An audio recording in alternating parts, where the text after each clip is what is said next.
아멘.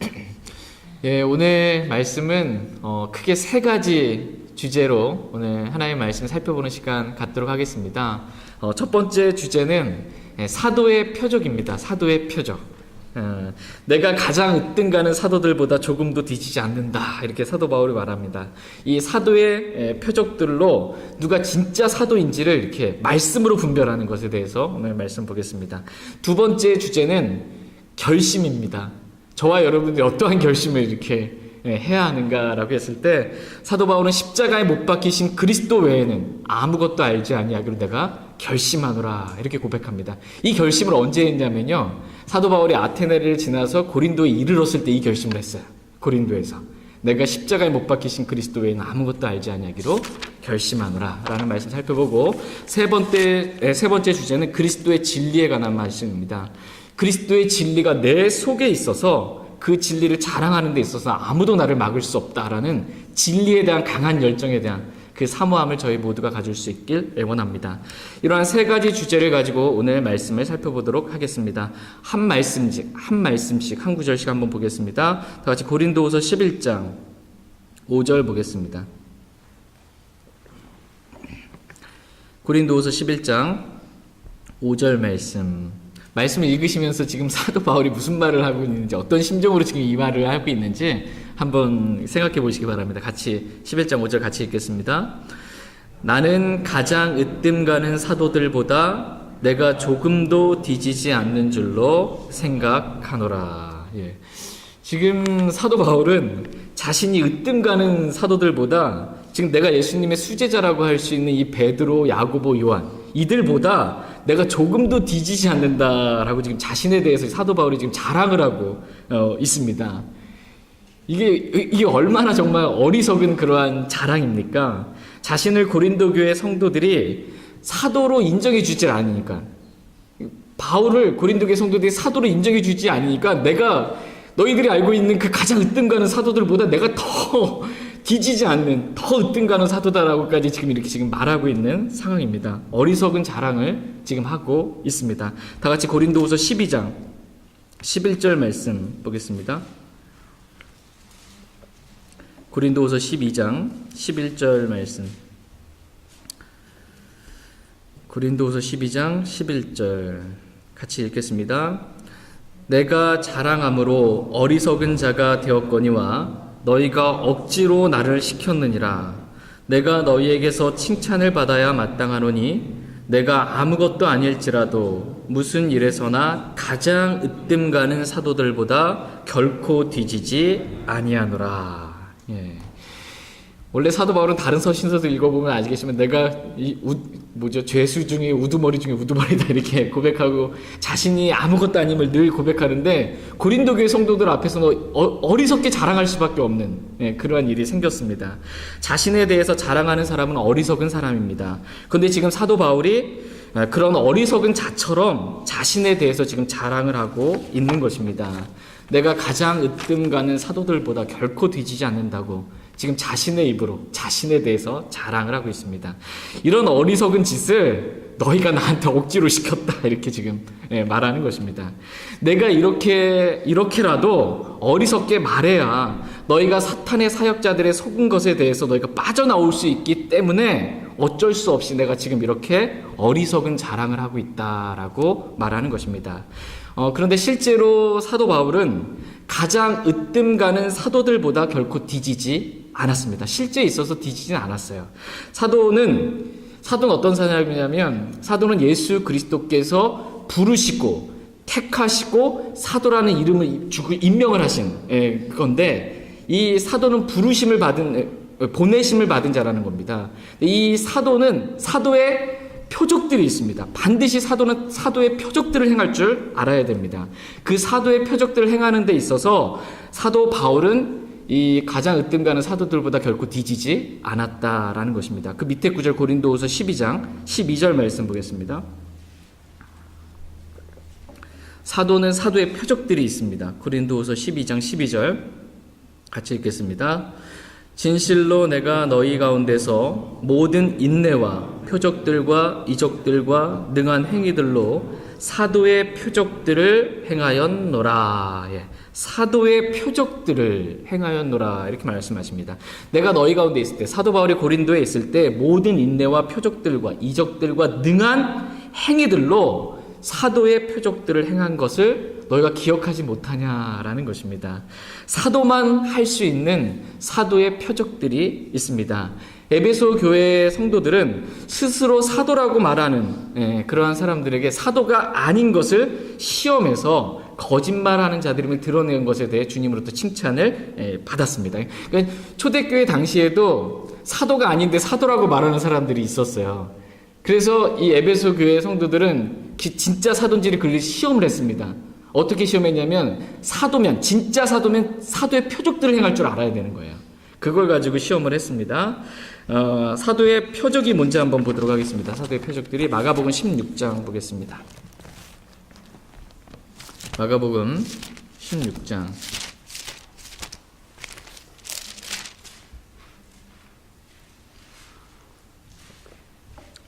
마가복음 16장 17절 18절 말씀 보겠습니다. 마가복음 16장 마가복음 16장 14절 말씀에 보시면 이 말씀을 해주는 대상이 나와요. 그 뒤에 11 제자가 이렇게 음식 앞에 앉아있을 때 주님이 말씀하세요. 11 제자에게 지금 말씀하고 계십니다. 그러면서 17절 18절 말씀 보겠습니다. 17절 18절 17절 제가 읽겠습니다. 믿는 자들에게는 이런 표적들이 따르리니 곧 내 이름으로 그들이 마귀들을 내쫓으며 새 언어들로 말하며 뱀들을 집어 올리며 어떤 치명적인 것을 마실지라도 해를 받지 아니하며 병든 자들에게 안수하면 그들이 나으리라 하시더라. 그러니까 믿는 자들에게는 이런 표적들이 따른다라고 하면서 5가지 표적들을 지금 말씀해 주고 계세요. 여기서 주의할 점은 저와 여러분들 예수님 믿는 사람들이잖아요. 근데 우리가 뱀들을 집어 올리고 막 이렇게 할 수 없잖아요. 여기서 믿는 자는 사도들을 의미합니다. 사도들이에요. 교리적으로 보면 대환란 성도들이 이렇게 적그리스도에 쫓기면서 이러한 그 표적들 가운데 해를 입지 않고 도망 다닐 수 있는 그런 은혜가 있는 것들을 보게 됩니다. 어쨌든 여기서 사도들입니다. 이 사도들에게는 이런 표적들이 따른다라는 것입니다. 어떤 표적이냐면 첫 번째는 주님의 이름으로 마귀들을 내쫓는 거예요. 주님의 이름으로 마귀들을 내쫓을 수 있고, 두 번째는 새 언어들을 말하는데 지금 오늘날 말하는 방언 아닙니다. 한 번도 배우지 않은 그 새 언어를 말할 수 있습니다. 세 번째는 뱀들을 집어올리고, 네 번째는 어떤 치명적인 것을, 독과 같은 어떤 치명적인 것을 마실지라도 해를 입지 아니하고, 다섯 번째는 이 병든 자들에게 안수만 하면 그냥 이 병든 자들이 낫게 되는 그러한 사도의 표적들이 따른다라는 것입니다. 그래서 에베소 교회도 그렇고 지금 은사주의 집회에 가면 이거 흉내낸다고 지금 애쓰는 사람들이 참 많이 있습니다. 뱀 가지고 막 이렇게 내가 안 물려줘, 어떤 사람 뱀 가지고 하다가 물려 죽기도 하고요. 은사주의 집회 가면 그런 일들이 진짜 많이 있습니다. 그래서 마귀들을 쫓아냈다라고 막 자랑하기도 하고, 자기들이 새 언어를 말한다고 방언, 말도 안 되는 새 언어입니다. 언어. 말도 안 되는 말들 가지고 막 방언한다고 하고, 뱀들을 집어 올리고 막 병자들에게 안수하면 막 뭐 간암이 있었는데 그게 다 나았다 그러고, 다리 걷질 못했는데 막 휠체어 끌고 왔다가 막 휠체어 들고 막 다 낫다고 막 쇼잉하는 거예요. 이런 4가지는 좀 흉내를 낼 수 있습니다. 은사주의자들 4가지는 흉내를 낼 수 있는데 하나 못하는 게 있어요. 뭘까요? 네. 자신을 해치는 어떤 그 독을 마실지라도 그것에 해함이 없다라는 이것은 못 따라하는 거예요. 독을 주고 한번 먹어봐 그러면은 거기서 발발 떠는 거죠. 이거 먹었다가 가는 거거든요. 한 방에 그냥. 이렇게 해서 진짜 그가 사도인지 아닌 거짓 사도인지를, 거짓말하는 자들인지를 에베소 교회 성도들이 이걸 증명해 보인 겁니다. 시험을 해서. 먹으려니까 못 먹죠. 그럼 이제 가짜라는 것을 이렇게 분별하게 된 것입니다. 예수님께서 자신을 따르고 믿었던 사도들에게 사도의 표적들을 주신 이유가 있어요. 사도들에게 사도의 표적들을 주신 이유가 있습니다. 마가복음 16장 20절 말씀 보겠습니다. 마가복음 16장 20절.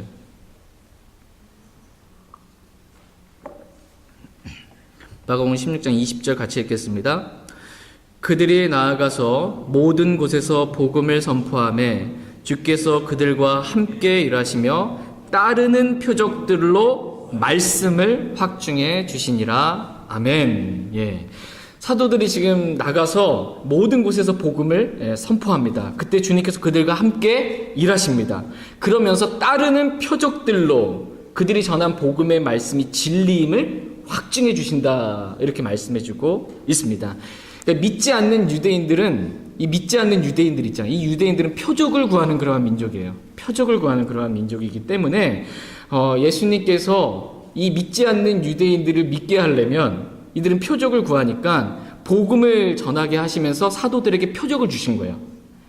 이 사도들이 지금 전한 이 복음, 구약시대 때 예언된 이 메시아가 바로 예수 그리스도다라는 것을 복음을 전했는데 그것이 진리임을 입증하기 위해서 따르는 표적들로 확증할 수 있도록, 말씀을 확증할 수 있도록 표적들을 주신 것입니다.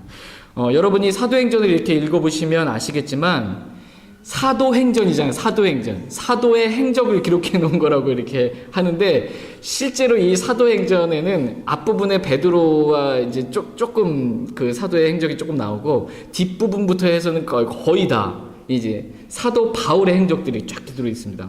물론 성령님께서 사도들을 통해서 하시는 그러한 역사들인데 이 특별히 사도행전 보면 사도 바울이 행한 그러한 표적들이 많이 기록되어 있습니다. 사도 바울이 1차 전도여행을 할 때 그 총독이 바울이 이렇게 하나님의 말씀을 전할 때 믿음이 이제 어떤 총독이 생기려고 하는데 마법사 엘루마가 자신의 마법으로 이 총독을 믿음에서부터 돌아서게 하는 그러한 일들을 하고 있었습니다. 이때 사울이죠. 아직 바울이라는 이름을 바꾸지 않았을 때 사울이 성령님으로 충만해서 이 마법사 엘루마를 주목하고 오 모든 간교와 모든 악독이 가득한 마귀의 자식이요 이렇게 말해요. 그러니까는 성령으로 충만해서 이 사도 바울이 마법사한테 말하는 게 너 마귀의 자식아 이렇게 말하는 겁니다. 마법사는 기본적으로 마귀의 자식이고 모든 의의 원수입니다. 그래서 마법이 하는 일, 마법사가 하는 일은 뭐냐면 믿음에서부터 돌아서게 하는 일입니다.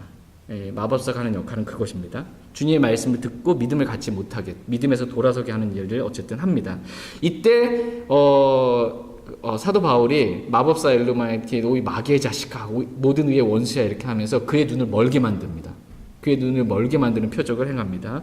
또 루스드라에 이르렀을 때 어머니 태로부터 걷지 못하던 사람이 있는데 사도 바울이 그 사람을 딱 보고 네 발로 일어서라 딱 하니까는 그가 일어나서 걷기도 하고 뛰기도 하게 되는 놀라운 표적들이 있게 되었습니다. 그리고 사람들이 이제 바울은 이제 돌로 쳐서 보니까 완전히 죽은 거예요. 그래서 도시 밖으로 내려놨는데 갑자기 둘러서 있는데 사도 바울이 짠 하고 일어나가지고 일어나자마자 죽은 줄 알고 바깥에 갖다 버렸는데 바울이 딱 일어나자마자 곧바로 자기가 돌에 맞았던 그 도시로 들어가서 다시 복음을 전하는 거예요. 놀라운 일들을 지금 행했습니다. 2차 전도 여행 때는 빌립보에 이르렀을 때 점치는 영에 사로잡힌 어떤 소녀가 이제 계속 바울의 일행들을 따라다니면서 이 사람들은 지극히 높으신 하나님의 종들로서 우리에게 구원의 길을 보여준다라고 이렇게 점치는 영에 사로잡힌 사람이 사도 바울의 일행을 졸졸 쫓아다니면서 이 사람들은 지극히 높으신 하나님의 사람들로서 우리에게 구원의 길을 지금 제시하고 있다 지금 말하는 거예요. 말은 어때요? 말은 맞아요. 말은 맞는데 그 영이 잘못된 거예요. 말은 맞는데 영이 잘못됐어요. 마귀의 영으로부터 말한 거예요. 그러니까 이 마귀를 이 사도 바울이 쫓아냅니다. 또 빌립보 감옥에 갇혔을 때 바울과 실라가 기도하고 찬양을 하니까 갑자기 큰 지진이 일어나면서 감옥의 문들이 다 열리고 모든 결박이 풀리게 되는 놀라운 일들이 사도 바울을 통해서 일어납니다. 그리고 고린도에 이르러서 2년 정도 고린도에서 사역하면서 저희가 방금 읽었던 고린도후서 12장 12절 말씀처럼 모든 인내와 표적들과 이적들과 능한 행위들로서 사도의 표적들을 지금 고린도에서 행했다라고 기록해주고 있습니다. 그리고 3차 전도 여행 때 사도 바울이 에베소에 있을 때 하나님께서 바울의 손으로 특별한 기적을 행하게 해주셨는데 이 뭐냐면 바울의 몸에 있었던 손수건이나 앞치마 있잖아요.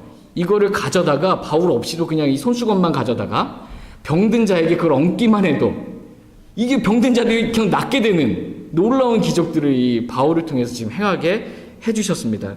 그리고 사도 바울이 1차, 2차, 3차 전도여행을 마치고 이제 예루살렘 붙잡혀서 로마로 이송되게 될 때 큰 폭풍이 일어나면서 멜리데라는 그러한 섬에 있게 되었습니다. 그때 추우니까 불을 피우는데 사도 바울이 나뭇가지를 가져다가 이제 불에다가 딱 놓는데 여기서 뱀이 딱 문 거죠, 손을. 이 독사가 바울의 손을 딱 물어가지고서는 달려있는 걸 그 주민들이 본 겁니다. 그런데 바울이 그냥 그 독사가 자기를 물었는데 그 불에다가 그냥 딱 떨어뜨리고 그냥 가만히 있는 거예요. 그러니까 그 섬 주민들이 야, 처음에는 저 사람은 진짜 살인자다. 살인자니까 이 폭풍우에서는 피했을지 몰라도 독사가 이 살인자니까 그 죄값을 치르게 한다라고 했는데 아무리 봐도 바울이 해를 입지 않으니까 독사한테 물려도 해를 입지 않으니까 이제 생각이 바뀌었어요. 이 섬 주민들이 뭐 어떻게 바뀌었냐면 바울은 신이다.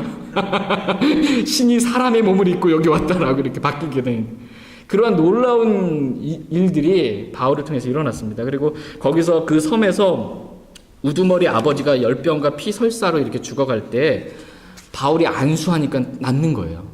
그 섬에 있는 모든 병자들이 바울을 통해서 안수할 때 나음을 입게 되는 놀라운 일들이 일어나게 되었습니다.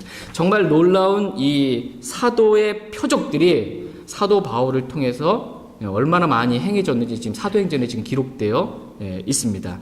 이렇게 내가 가장 으뜸가는 사도들보다 나는 조금도 뒤지지 않는다라고 사도의 표적들을 난 그만큼 많이 행했다라고 고린도 교회 성도들한테 너 그거 기억 못하냐라고 지금 얘기해주고 있는 것입니다. 제발 나 좀 사도로 좀 받아들여라 라는 것입니다. 그래서 어리석은 자랑을 하고 있는데 문제는 뭐냐면 이 고린도 교회 성도들의 바울을 향한 마음이 문제입니다. 그러니까 고린도 교회 성도들이 이미 마음이 상했어요, 바울한테. 그래서 바울이 예전에 진짜 사도의 표적들을 얼마나 진짜 크게 행했던 것들 다 잊어버리고 바울이 뭐라고 그래도 나 이제 바울을 사도로 인정하지 않는다라는 그런 마음의 문제가 있었던 것입니다. 그러나 우리의 마음 상태가 어떠냐 이건 중요하지 않습니다. 말씀이 중요해요. 내 마음이 하고 싶냐 하고 싶지 않냐 또는 내가 누구를 인정하고 싶냐 인정하고 싶냐 이건 중요하지 않아요. 내 마음의 상태는. 하나님의 말씀이 중요합니다. 말씀이 고린도 교회 성도들에게 바울이 바로 사도다라고 말하면 그냥 인정해야 되는 것입니다. 내가 인정하기 싫어도 인정해야 하고 또 이런 사람은 자기가 스스로 사도라고 해도 너희가 한번 시험해봐서 표적을 확인해봐라. 사도의 표적이 있는지. 아니라고 말씀이 아니라고 하면 아닌 것이다 라는 것입니다. 내 마음이 인정하고 싶어도 말씀이 아니다 그러면 아닌 것입니다. 오늘날 예수님께서 부르시고 택하시고 사도라는 이름을 주신 12사도와 같은 사도는 오늘날 존재하지 않습니다. 바울 사도와 같은 사도도 오늘날 존재하지 않습니다. 그러니까 사도의 어떠함을 이렇게 받아서 그 역할을 감당하는 건 있을지 모르지만 내가 스스로 사도다라고 하라는 건 존재하지 않아요. 12사도와 같은 바울 사도와 같은 사람은 존재하지 않습니다. 사도의 후계 이런 거 없어요. 사도가 전승된다 이런 건 없습니다. 만약 어떤 사람이 오늘날도 나는 사도다라고 하면 여러분 어떻게 하시면 돼요? 시험해 보시면 됩니다. 무슨 어디 청산가리든 무슨 하여튼 독을 좀 가져다가 한 잔 한번 쭉 드셔보시라고 하시면 되고 그 사람 못하고 도망가면 이 거짓말쟁이임을 드러내면 됩니다. 그러면 주님께서 칭찬해 주십니다. 모든 것을 다 말씀으로 분별하는 것입니다. 그가 사도인지 아닌지 말씀이 중요합니다. 이제 두 번째 주제로 고린도후서 11장 6절 말씀 보겠습니다.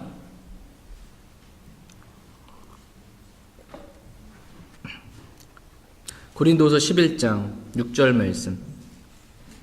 고린도후서 11장 6절 말씀 보겠습니다. 같이 읽겠습니다. 내가 비록 말에는 서투를지 모르나 지식에서는 그렇지 아니하니라. 오직 우리는 너희 가운데서 모든 일에서 철저히 드러났느니라. 아멘. 이 뒷부분 보시면 오직 우리는 너희 가운데서 모든 일에서 철저히 드러났느니라. 이 말씀을 고린도후서 아까 본 12장 12절 말씀처럼 내가 너희 가운데서 모든 인내와 표적들과 이적들과 능한 행위들로 사도의 표적들을 행함으로 내가 사도라는 것을 모든 일에서 철저히 내가 드러내고 증명해 보였다 라는 그러한 말씀입니다. 이 사실을 기억하고 나를 사도로 좀 받아들이고 용납하라는 것입니다. 또 말씀 앞부분에 보시면 내가 비록 말에는 서투를지 모르나 지식에는 그렇지 아니하니라 라는 말씀을 보게 됩니다. 사도 바울이 이 고린도에서 사역을 할 때 사람의 말의 지혜로 사역을 하지 않았어요. 그래서 이 고린도 성도들은 사도 바울을 봤을 때 말에 있어서 서툴다 이렇게 지금 표현하고 있습니다. 사도 바울이 고린도에서 사역하기 전에 바로 직전에 아테네에서 사역을 했습니다. 그런데 이 아테네에서 사도 바울이 사역할 때 그렇게 사역의 열매가 크고 많지는 않았습니다. 어떻게 보면 좀 조롱을 당하기도 하고요. 아테네에서요. 다시 듣겠다라고 말하고 좀 사역에 좀 실패한 것처럼 느껴질 만큼의 좀 마음이 있었습니다. 바울이 이 아테네에 이르렀을 때 에피쿠르스 학파 그리고 스토아 학파에 속한 이 철학자들을 만나서 철학자들과 지금 이제 논쟁을 하게 된 것입니다. 말하자면 그 기억나시죠? 학교 다닐 때 옛날에 에피쿠르스 학파, 스토아 학파 이렇게 있는데 이 아테네에 그리스 철학자들이 쫙 있는 거고 당시에 뭐 학식 있고 지적으로 뭐가 있다 그러면 그리스만 할 줄 아는 것이고 거기서 좀 더 나아가다가 철학자는 뭐 철학자 말들이 얼마나 청산유수 같습니까? 막 학식 있는 말들을 막 뭔가 있는 것처럼 막 고상한 말들을 쏟아내면서 이렇게 하는데 어떻게 보면 이 사도 바울도 이 철학자들과 좀 대화할 때 말의 지혜로 조금 이렇게 좀 한번 해보려고 했는지 좀 모르겠습니다. 아테네에서. 왜냐하면 이 철학자들이 사도 바울이 하는 말을 들으면서 사도 바울이 향해서 뭐라고 말하냐면 이 말쟁이가 무슨 말을 하고자 하느냐 라고 하면서 사도 바울을 지금 뭐라고 불러요? 말쟁이라고 불러요. 말쟁이. 그래서 좀 이때 잘은 모르겠지만 사도 바울이 이 말쟁이라고 이렇게 좀 불릴 만큼 사도 바울의 언변에 있어서 좀 내가 말로 한번 그들 철학자들 좀 어떻게 해보려고 했었을지도 모르겠습니다. 근데 결과는 어땠냐면 사도 바울을 다 조롱하고 다음에 듣겠다 그러고 믿는 사람이 있긴 했는데 별로 그렇게 큰 열매는 거두지 못했습니다. 그러고 나서 지금 고린도 간 거예요. 아테네에서 이런 어떻게 보면 좀 말로 잘 해보려고 하다가 안 되고 고린도에 가서 이때 고린도에 이르렀을 때 사도 바울이 다음과 같은 결심을 합니다. 다 같이 고린도전서 2장 1절 2절 말씀 보겠습니다.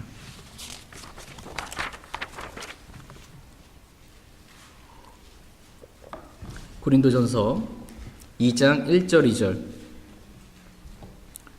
고린도전서 2장 1절 2절 말씀 보겠습니다. 1절 말씀 제가 먼저 읽겠습니다. 형제들아 내가 너희에게 가서 하나님의 증언을 너희에게 밝히 말할 때 말이나 지혜에 뛰어난 것을 가지고 나아가지 아니하였나니 나는 너희 가운데서 예수 그리스도 곧 십자가에 못 박히신 그분 외에는 아무것도 알지 아니하기로 결심하였느니라. 사도 바울이 고린도에 이르렀을 때 결심한 것이 있습니다. 그것은 십자가에 못 박히신 그리스도 외에는 아무것도 내가 알지 아니하기로 결심한 것입니다. 그러면서 그가 하나님의 증언을 말할 때 제가 하나님의 말씀, 복음을 말할 때 내 말이나 지혜에 뛰어난 것을 가지고 나는 고린도에서 사역하지 않았다라고 이렇게 지금 고백하고 있습니다. 그리스 철학자들과 같이 그렇게 미사오그를 섞여가면서 학식 있는 척하는 그런 고상한 말들로 설득하려고 하지 않았다라는 것입니다. 그냥 기록된 그대로 하나님께서 말씀을 주신 그대로 그냥 단순하게 직접적으로 어떻게 보면 좀 어리석게 보이는 그러한 말들로 복음을 전했던 것입니다. 그랬더니 고린도 교회 성도들이 들을 때 바울이 뭐 그렇게 유식해 보이지도 않고 말도 서투르고 형편없는 말에 있어서 형편없다라고 이렇게 느껴지게 된 것입니다. 육신적인 그리스도인의 특징은 뭐냐면 사람을 외모로 봐요. 돈은 얼마나 가지고 있는지, 집안 배경은 어떤지, 학식은 가방끈은 좀 얼마나 긴지. 이렇게 고린도 교회 성도는 육신적이기 때문에 사람의 외모의 어떠함을 이렇게 봤습니다. 그랬더니 사도 바울을 보니까 말에 있어서 서투르다, 언변에 있어서 형편없다라는 것을 생각하게 된 것입니다. 그러나 사도 바울은 자신에 대해서 사람들이 어떻게 보고 어떻게 평가하든지 난 그거 상관없다라는 거예요. 난 그거 사람들이 나 어떻게 보든지 상관하지 않고 나 무식한 사람으로 봐도 좋으니까 나는 오직 십자가에 못 박히신 그리스도 외에는 아무것도 알지 아니하기로 나는 결심했다라고 고백하고 있습니다. 그리고선 그냥 무식하게 말씀을 그냥 전한 것입니다. 있는 그대로 단순하게. 저희도 이렇게 사람들이 우리를 어떻게 보든 사도 바울과 같이 그냥 십자가에 못 박히신 그리스도 외에는 아무것도 알지 아니하기로 그렇게 결심할 수 있는 그러한 시간 갖기를 원합니다. 십자가를 통과한 십자가의 생명으로만 그렇게 사역할 수 있기를 원합니다. 그래서 우리가 우리의 이 죽을 육체 안에 오직 그리스도의 생명만, 십자가를 통과한 그리스도의 생명만 나올 수 있게 되길 원합니다. 오늘 이 결심하고 돌아가시면 잘하시는 거예요. 내 지혜로 뭔가 이렇게 잘해보겠다 하지 마시고, 예. 십자가에 못 박히신 그리스도 외에는 나 이제 아무것도 알지 않겠다. 누가 뭐라 그래도 이 결심 다 하고 돌아갔으면 좋겠습니다. 다 같이 고린도후서 이제 11장 7절 말씀 보겠습니다. 고린도후서 11장 7절 말씀. 고린도서 11장 7절 같이 읽겠습니다.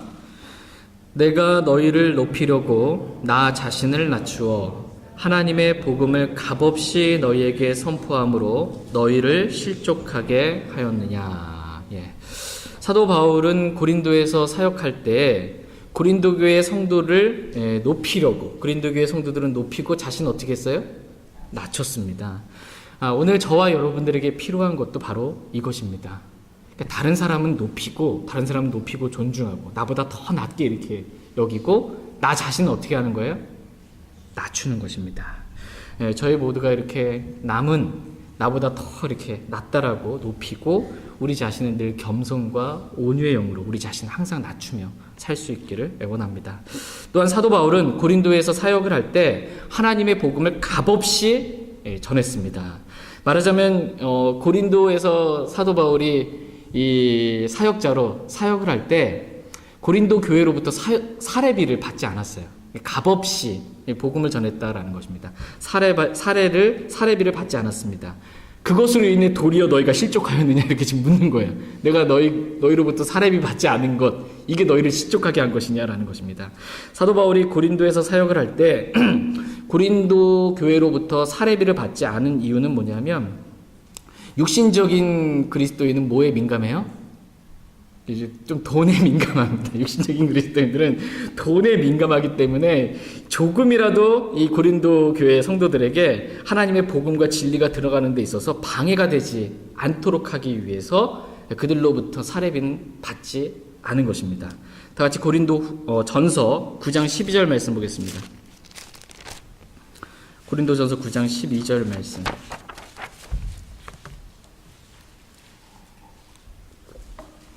고린도전서 9장 12절 말씀.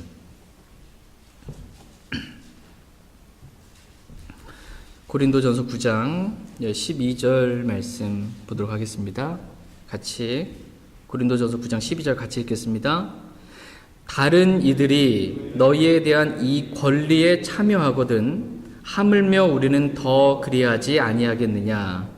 그럼에도 불구하고 우리가 이 권리를 쓰지 아니하고 모든 것을 참는 것은 우리가 그리스도의 복음을 가로막지 아니하려 함이라. 아멘. 말씀 앞부분을 보시면 다른 이들이 너희에 대한 이 권리에 참여하거든 이라고 이렇게 말씀하십니다. 그러니까 사도 바울 말고 사도 바울이 고린도에서 사역하고 떠난 다음에 다른 이들이 들어왔잖아요. 이 거짓 사도라고 하는 이 사람이 들어왔는데 이들은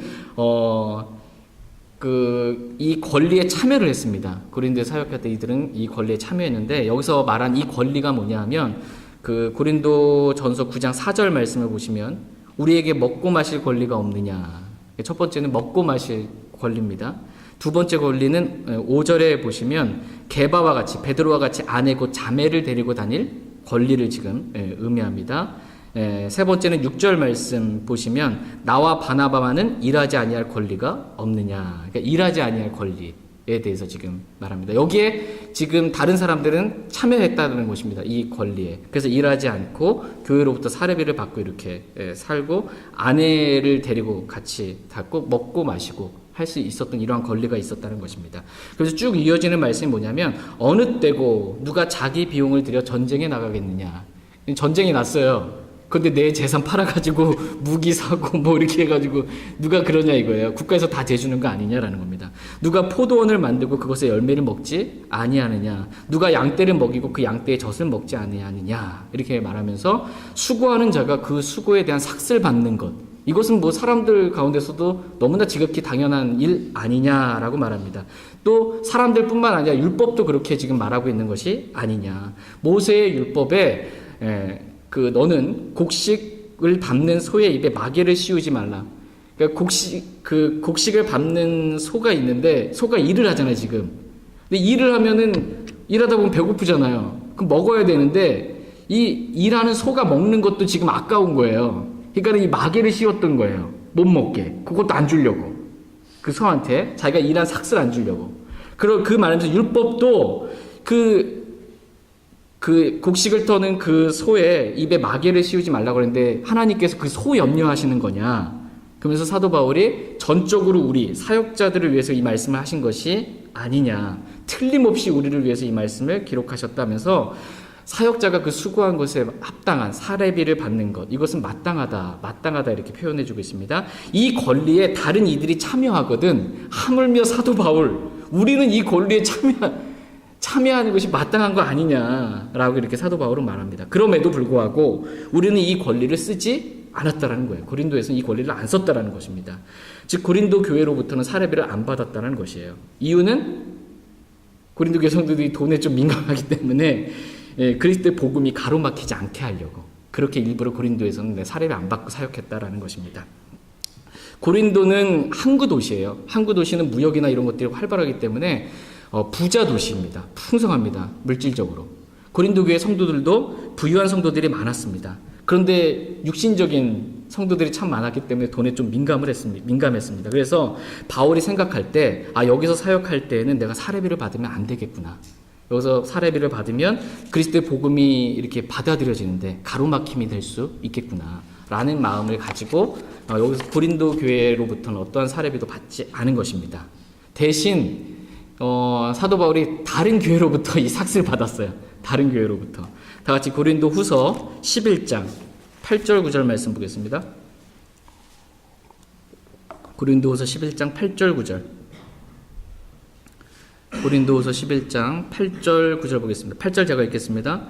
내가 너희를 섬기기 위하여 다른 교회들로부터 삭슬받아 그들을 강탈하였노라.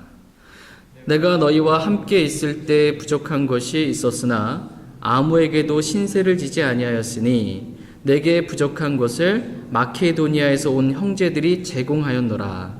내가 모든 일에서 너희에게 짐이 되지 아니하려고 스스로 조심하였고 또 조심하리라. 사도 바울은 고린도 교회를 섬기기 위해서 지금 다른 교회들로부터 뭘 받았대요? 삭슬 받았다. 그러니까 수고한 대가를 그대로 받았다라는 것입니다. 지금 섬기는 거는 어디서 섬기고 있어요? 바울이. 섬기는 건 고린도 교회에서 섬겼는데 삭슬은 지금 다른 교회로부터 지금 받은 거예요. 섬기는 곳은 고린도 교회인데 삭스는 다른 교회들이 줘요. 그러면 내가 다른 교회들로부터 강탈한 게 아니냐 지금 이렇게 말하는 겁니다. 섬긴 건 너희들 섬겼는데 그 삭스는 다른 교회가 주니 다른 교회는 강탈당한 거 아니냐라고 지금 이렇게 표현해주고 있습니다. 워낙 돈에 대해서 이 고린도 교회 성도들이 민감하기 때문에 그만큼 사도 바울이 고린도에서 사역할 때는 내가 조심하고 또 조심하리라. 이렇게 이 부분에 있어서 내가 조심한다라는 것입니다. 여기서 다른 교회들은 마케도니아에 있는 교회들을 의미합니다. 마케도니아에 있는 교회들. 마케도니아 교회들 중에 대표적인 교회가 빌립보 교회입니다. 이 교회들에서 복음의 일을 하는 사도 바울에게 삭슬 준 것입니다. 즉 성교비를 이 마케도니아에 있는 교회들이 보내준 것입니다. 그래도 바울이 부족했기 때문에 사도행전 읽어보시면 아시겠지만 이 천막 만드는 일을 이렇게 했습니다. 고린도에 있을 때. 낮에는 그 천막을 만들고 텐트 메이커죠. 천막을 자기가 일해서 벌고 그 다음에 선교비를 받아서 이렇게 보충해서 쓰고 밤에 또 이렇게 말씀을 준비하고 또 전하는 일들을 이렇게 했습니다.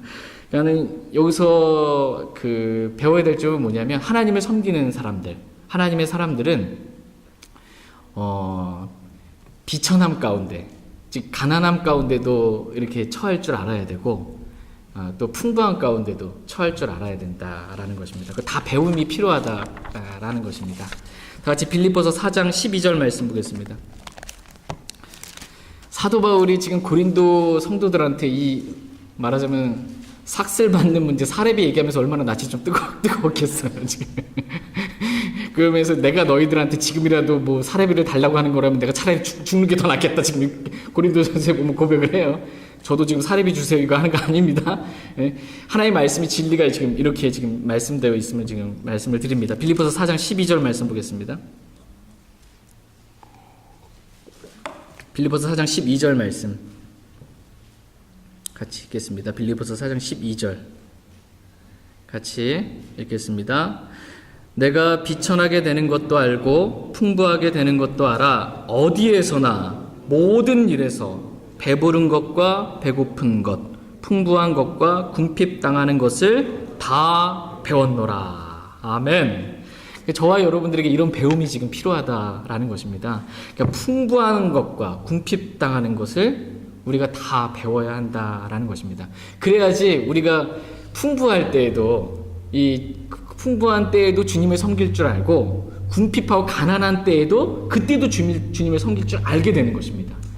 이런 배움이 없으면 이 잠언에 살펴보겠지만 내가 풍부하다고 주님 없이 나 혼자 잘 살 수 있다고 이렇게 가버릴 수 있고, 가난해가지고서는 너무 막 이렇게 해가지고서는 막 도둑질을 하면서 주님의 이름에 욕을 당하게 될 수 있기 때문에 둘 다를 다 배워야 된다는 것입니다.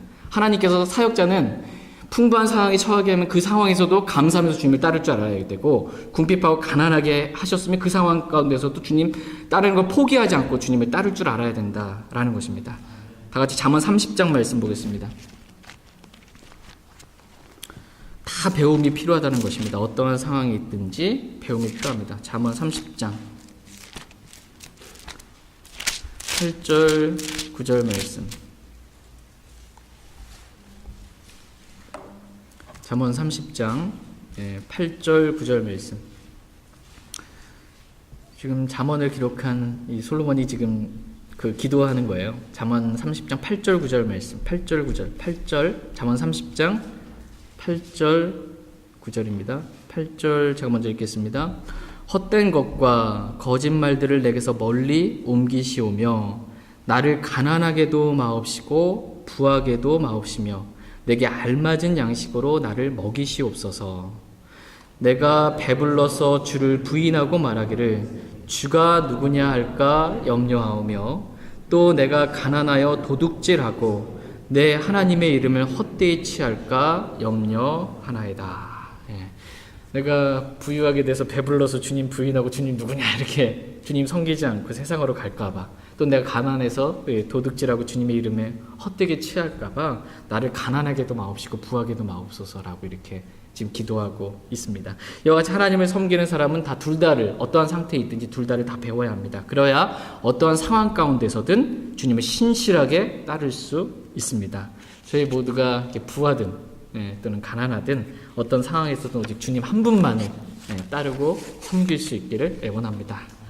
다 같이 이제 고린도후서 11장 10절 말씀 보겠습니다. 둘 다 배워야 되는데 여러분 어느 거 주로 배우고 싶으세요?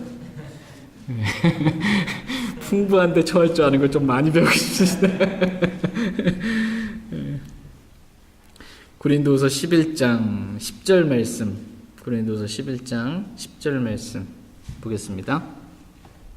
같이 읽겠습니다. 그리스도의 진리가 내 속에 있으니 아가야 지방에서는 아무도 나의 이런 자랑을 막지 못하리라. 아멘. 오늘 말씀의 마지막 세 번째 주제는 바로 그리스도의 진리입니다. 진리. 말씀을 여기서 자세히 보시면 그리스도의 진리가 지금 어디에 있다 이렇게 말씀하세요? 내 속에 있다 이렇게 말씀하고 계세요. 그리스도의 진리는 바로 저와 여러분들의 마음 속에 있어야 합니다. 그리스도의 진리가 단지 성경 안에 이렇게 있는 것만으로 족하지 않습니다. 그리스도의 진리가 다른 어떤 교리적으로 잘 정리되어 있는 책에 있고 뭐 컴퓨터 인터넷에 이렇게 잘 정리되어 있다 이게 아니고, 진리가 어디에 있어야 하냐 하면 저와 여러분의 마음속에 진리가 있어야 한다라고 말씀하고 계십니다. 오늘 한번 여러분의 마음속을 한번 살펴보세요. 마음속에 진리가 얼마나 있는지 한번 보세요. 많이 갖고 계세요? 내 마음속에 진리가 풍성해야 된다 이렇게 주님 말씀하십니다. 우리의 마음속에 진리의 말씀으로 가득 채울 수 있길 원합니다. 다 같이 골로새서 3장 16절 말씀 보겠습니다. 골로새서 3장 16절 말씀.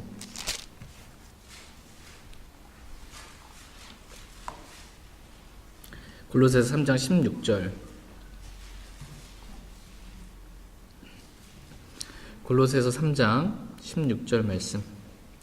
그리스도의 말씀, 그리스도의 진리가 어디에 있어야 되는지 주님의 명령을 보겠습니다. 골로새서 3장 16절 같이 읽겠습니다. 그리스도의 말씀이 너희 속에 모든 지혜로 풍부히 거하게 하여 시와 찬송가와 영적 노래로 서로 가르치고 훈계하며 너희 마음속에서 은혜로 주께 노래하고. 하나님께서 오늘 저와 여러분들에게 말씀하십니다. 그리스도의 말씀이 너희 속에 모든 지혜로 풍부히 거하게 하라, 이렇게 말씀하고 계십니다. 그러면 이제 그 뒤에 내 속에 그리스도의 말씀이 풍부히 거하게 되면 성령 충만함의 결과가 이렇게 따라온다라고 말씀하십니다. 저희 모두가 이렇게 우리 마음속에 진리의 말씀을 풍부히 거하게 할 수 있길 원합니다. 여러분, 가나의 혼인잔치 여러분 기억나세요? 예수님께서 가나의 혼인잔치에서 첫 번째 기적을 이렇게 행했던 곳인데, 가나의 혼인잔치에서 종들에게 이 물 항아리, 지그리시죠? 이 물 항아리에 물을 가득 채우라 그래. 아기까지 채우라, 이렇게 말씀하셔서 그거 다시 떠다주라 그랬더니 어떻게 됐습니까? 포도즙으로 바뀌게 되는, 물이 포도즙으로 바뀌게 되는 기적이 일어나게 되었습니다. 그러니까 질그릇과 같은, 영적으로 적용하게 되면 질그릇과 같은 저와 여러분의 마음속에 말씀의 물을 어디까지 채워야 된다는 거예요? 발목까지 아기까지 채워야 된다는 거예요. 저와 여러분의 이 마음속에 질그릇과 같은 우리의 이 마음속에 말씀의 물을 아기까지 채워야 된다는 겁니다. 그러면 성령 충만함의 기적의 역사들이 일어나게 됩니다. 이렇게 우리 내 마음속에 말씀의 물을 가득 채우고 싶은 이러한 소원함을 저와 여러분 모두에게 허락해 주시길 원합니다. 사도 바울 안에는 이렇게 그리스도의 진리가 충만히 거했습니다. 그래서 사도 바울의 아기까지 이렇게 그리스도의 진리가 채워져 있으니까 사도 바울 툭 건드리면 뭐가 나와요? 진리가 나오는 거예요. 말씀이 나오는 거예요. 꽉 찬 물을 이렇게 그릇에 물 가득 채워가지고 이렇게 좀 가다 보면 조심히 가지 않으면 넘치잖아요. 사도 바울이 어디에 있든지 그리스도의 진리, 그리스도의 말씀이 여기까지 탁 차 있기 때문에 툭 하고 건들기만 말씀이 나오는 겁니다. 진리가 나오는 거예요.